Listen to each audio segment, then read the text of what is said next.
Okay, so in this video I'm going to show you guys how you can add trees to your rendered plan. So I have another layer that I exported from my line work, and it is literally just the trees. So if I turn off everything else, it's just a tree layer like this. And this is just so I can get the general placement and the sizing of the canopies. So I've turned off all of my fills just to make it easier to navigate around Photoshop, because sometimes it gets a little bit heavy when there's lots of fills.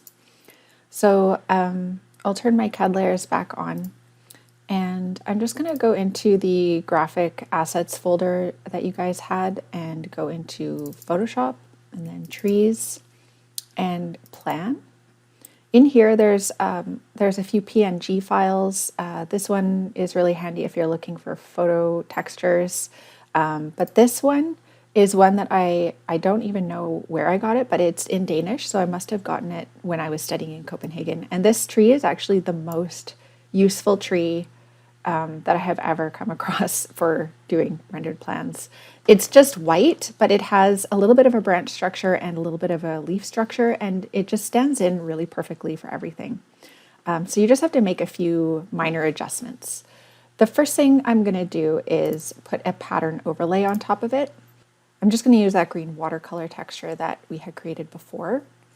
So I have this scale up to 250. It will, this depends on how big or small your tree file is, but I'm just going to kind of shift it around until it gives a nice shadow effect like that. And I have it at 80% opacity. So the next thing I'm going to do is duplicate this and delete or clear this layer style and drag it underneath. And I'm going to actually shift this over a little bit. So I'm going to grab the bottom layer and just shift it up and to the right a bit like that. So it's kind of offset from the original tree. And I'll just grab both of these layers and move them down so that they're more centered in the page like this. So then I'll take this and I'll call it the shadow layer. This one I'll just call tree. And on the shadow layer, I'll double click, give it a color overlay.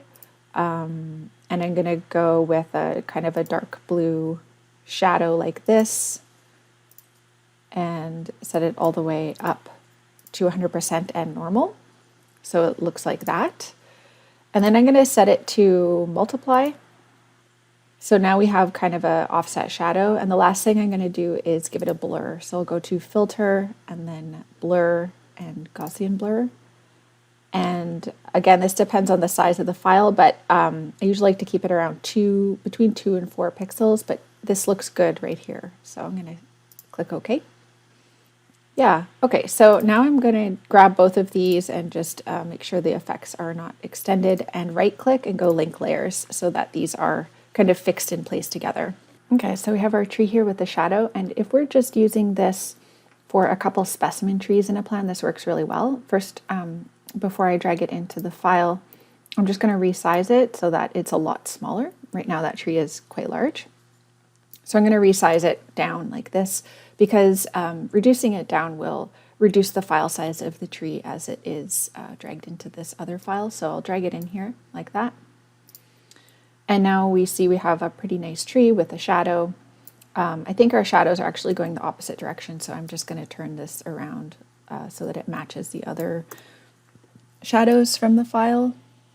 One thing that you could do is just duplicate this and resize it as you need to go over all of the different large trees of the same species. I have a planting list here with all of the different trees, but I'm probably just going to use the same tree for it and just give it slightly different green overlays.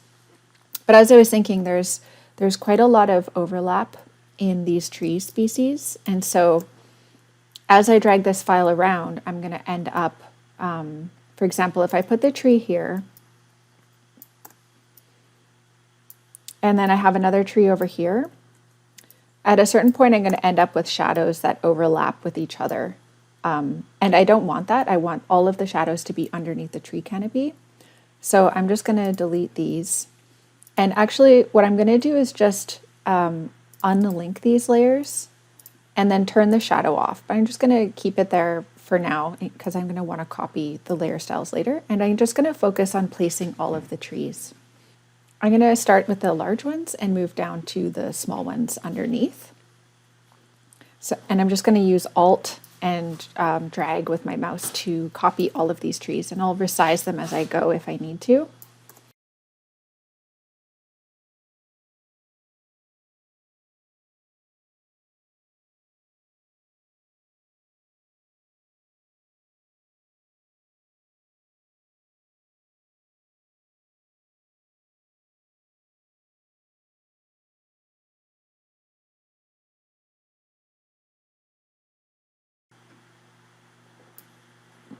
Okay, with this one, I'm actually just gonna, because it's a totally different size, I'm gonna put it at the top and then take all of these trees and put them into one group called large deciduous canopy. And these ones I will put into the small canopy, just so that I can keep them organized. I'm not going to do all of these small trees. I'm just going to do a few pieces here because I want to show you how you can change the color of these trees so that they look a little bit less static and uniform. And you can actually move the shadows so that they're all underneath as well. So with these large trees, they all look nice. And we're getting some nice massing around here, but they all have exactly the same pattern applied. So everything looks very similar. There's a few things that we could do. One thing we could do is change the pattern on some of them, either changing the rotation or changing the scale. So for example, if I take this tree and I double click on it and then I go to the pattern and change the angle or change the scale a little bit, that's going to give me a slightly different pattern. And I could copy that and I could just select a bunch of random trees throughout my, my plan and just go right click and paste layer style. And that would change the patterns of all of those. So it would begin to get a little bit more random. Another thing we could do is select all of these trees and go Control J to duplicate them. So now we have 2 copies. And then with all of the trees, the copies still selected, I'm going to do Control E, which is merge. That's going to merge all of the trees onto one single layer. So I still have the individual trees below. And then I have one tree layer above. I'll just pull it away so you can see what that looks like. And this is something now I can manipulate as a totality. So I'm just going to Control Z to put it back in place. So if I wanted to go in and do a color overlay, for example, with color, I could do that. I can add a gradient like that. That gives it a little bit more dynamism. You can see there's like a lighter color over here and a darker color over here. So if I increase the opacity, it'll probably become a little bit more apparent. And you can change the dynamics of the gradient and the color by just going into this gradient dialog box and changing it like so.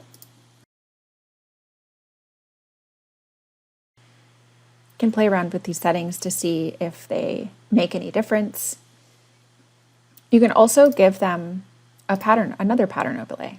So if we wanted to select, for example, one of these grassy patterns, like this one, for example, just to give it a little bit more texture, you could put that, for example, on overlay and turn down the opacity a little bit. If I turn off the gradient overlay, it should be less colorful. Yeah, so that gives it even more texture. I think if we went with a gradient overlay, we'd want to select something a little bit more neutral. So I'm going to go to the basics and select this black and white and see if that makes any difference. Yeah, so you see the center is more dark and the outside is more light. And if I want to adjust that, I can just move these boxes within the gradient.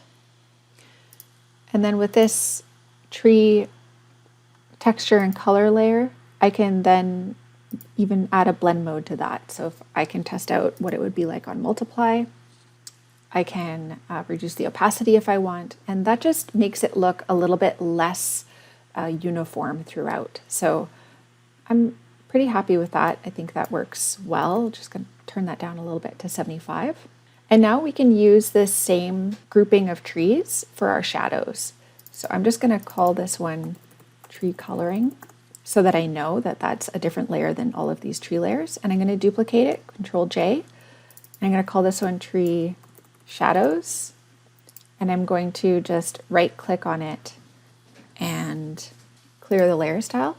And then I will drag it all the way down to the bottom of this file underneath all of the other trees. And I'm going to copy the layer style from the shadows and paste it onto this. So that should give me like a dark overlay, set it to multiply at 35. And the last thing I'm going to do is the Gaussian blur. If you just click on the filter Gaussian blur, it should apply the exact same filter as was there before. Now all I need to do is just drag this layer up and to the left, depending on where my shadows are in my file. And everything has a shadow associated with it. This is definitely the step you would want to do last after you have finalized all of your tree placements, because you don't want to go through all of this effort to duplicate your layers, merge them all together, and then apply layer styles if you are still going to be moving trees around within your file. So definitely do that as your last step. I'm just going to delete the old shadow. And now we have a pretty nice tree canopy here. So I'm just going to turn on the rest of the layers to see how everything is looking.